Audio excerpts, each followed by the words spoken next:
আসসালামু আলাইকুম রহমতুল্লাহি আবরাকাতু। স্বাগতম আমাদের খবর 24 টিভিতে। বাংলাদেশ থেকে কর্মী নিতে আগ্রহ প্রকাশ করেছে থাইল্যান্ড।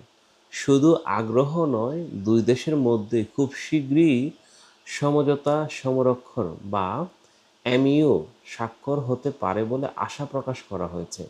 থাইল্যান্ডে বর্তমানে নির্মাণ, কৃষি, হালাল কারখানা সহ বিভিন্ন খাতে শ্রমিক সংকট রয়েছে, আর সেই সংকট মোকাবিলায় বাংলাদেশ থেকে কর্মী নেওয়ার আগ্রহ দেখিয়েছে দেশটির সরকার। সম্প্রতি ঢাকা প্রবাসী কল্যাণ ও বৈদেশিক কর্মসংস্থান মন্ত্রণালয়ে বাংলাদেশি কর্মকর্তাদের সঙ্গে থাইল্যান্ডের শ্রমিক বিষয়ে প্রতিনিধি দলের বৈঠক হয়। সেখানে বাংলাদেশকে কর্মী নিয়োগের ক্ষেত্রে পঞ্চম দেশ হিসাবে যুক্ত করার আগ্রহ জানিয়েছে থাইল্যান্ড।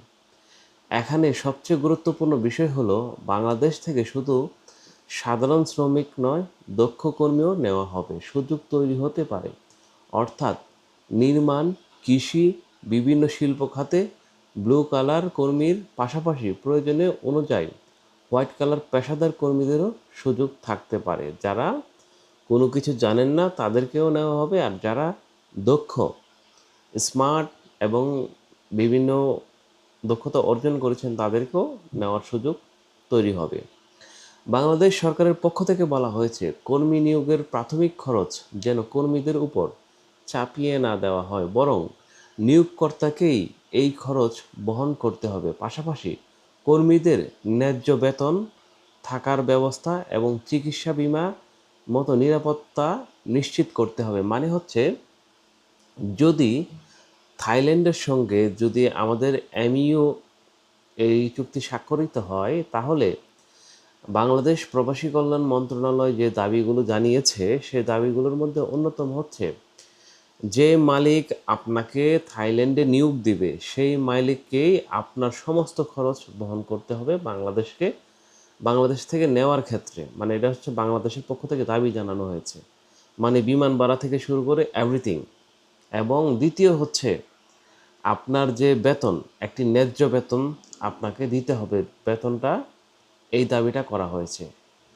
আর আপনার চিকিৎসা ব্যবস্থা থাকতে হবে এবং আপনার বীমার নিরাপত্তা থাকতে হবে, মানে ইন্স্যুরেন্সের আওতায় আপনাকে রাখার জন্য বাংলাদেশের কর্তৃপক্ষ এই দাবিগুলো জানিয়েছে। তো এখন স্বাক্ষর হওয়ার পর কতটুকু বাংলাদেশ কর্তৃপক্ষ পাবে এই বিষয়ে এখনও বিস্তারিত জানানো হয় না। এমনকি সরকারি প্রতিষ্ঠান বুয়েসেলের মাধ্যমে দক্ষ কর্মী নেওয়ার জন্য থাই প্রতিনিধিদের প্রতি আহ্বান জানানো হয়েছে। এতে দালাল নির্ভরতা কমিয়ে সরকারি ব্যবস্থাপনায় নিরাপদভাবে কর্মী পাঠানোর সুযোগ তৈরি হতে পারে। মানে আপনারা সবাই হয়তো জানেন, সরকারিভাবে বুয়েসেলের মাধ্যমে বিভিন্ন দেশে কর্মী প্রেরণ করে থাকে। সেই বুয়েসেলের মাধ্যমে থাইল্যান্ড কর্তৃপক্ষকে আহ্বান জানানো হয়েছে যেন তারা বুয়েসেলের মাধ্যমে কর্মী নিয়োগ করে এবং সমস্ত খরচ তারা বহন করে, চিকিৎসা, বীমা, সমস্ত কিছুর দায়ভার যেন ওই কর্তৃপক্ষ নেয়। আর এর জন্য বুয়েসেলকে সরকার প্রমোট করছে।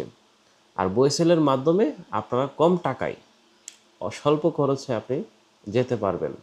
তবে এখানে একটি গুরুত্বপূর্ণ বিষয় আছে, থাই প্রতিনিধিরা বাংলাদেশি কর্মীদের ভিসার মেয়াদ শেষ হওয়ার পর অবস্থান, থাইল্যান্ডকে ট্রানজিট হিসাবে ব্যবহার এবং মানব পাচার নিয়ে উদ্বেগের কথা জানিয়েছে। মানে হচ্ছে, আপনি যদি থাইল্যান্ডে যান, থাইল্যান্ডে যাওয়ার পর যদি আপনার ভিসার মেয়াদ শেষ হয়ে যায় অথবা ওয়ার্ক পারমিটের মেয়াদ শেষ হয়ে যায়, তাহলে আপনি অতিরিক্ত স্টে করতে পারবেন না, এক নাম্বার।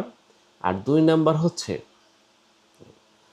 থাইল্যান্ডকে ট্রানজিট হিসাবে ব্যবহার, মানে আমরা অনেক সময় ইউরোপের বিভিন্ন কান্ট্রিতে অবৈধভাবে যাওয়ার চেষ্টা করে থাকে আমাদের বাংলাদেশের মানুষ, কিন্তু তারা বিভিন্ন দেশকে বিভিন্ন সময় টার্গেট করে, মানে ট্রানজিট হিসেবে ব্যবহার করে। কিন্তু যখন আন্তর্জাতিকভাবে চাপ সৃষ্টি হয়, তখন ওই দেশগুলোকে চাপের মধ্যে পড়তে হয়, এই কারণে যে তোমার দেশ থেকে ট্রানজিট নিয়ে এই লোকগুলো অবৈধভাবে ইতালিতে, গ্রিসে বা ইউরোপীয় ইউনিয়নের ভিতরে প্রবেশ করেছে, যার জন্য তাদেরকে জবাবদিহিতা করতে হয়। ট্রানজিট হিসেবে ব্যবহার না করা এবং মানব পাচার নিয়ে উদ্বেগের কথা জানিয়েছে।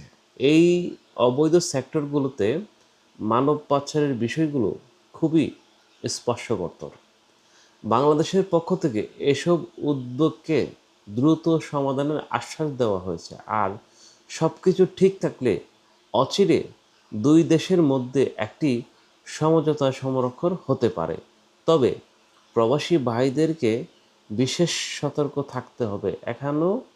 এখনও থাইল্যান্ডে বাংলাদেশিদের জন্য নতুন করে চাকরির আবেদন অথবা ভিসা কার্যক্রম আনুষ্ঠানিকভাবে শুরু হয়েছে এমন কোনো তথ্য আহ, কোনো মানে দেওয়া হয়নি সরকারের পক্ষ থেকে। কোনো দালাল যদি থাইল্যান্ডে চাকরি দেওয়ার কথা বলে টাকার দাবি করে, যাচাই ছাড়া টাকা দেবেন না।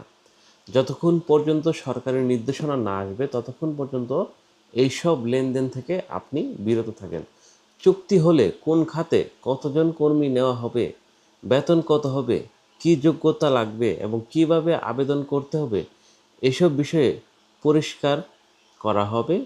যদি সরকারি কোনো নির্দেশনা এ বিষয়ে আসে, আমরা আমাদের চ্যানেলের মাধ্যমে আপনাদেরকে জানিয়ে দেব।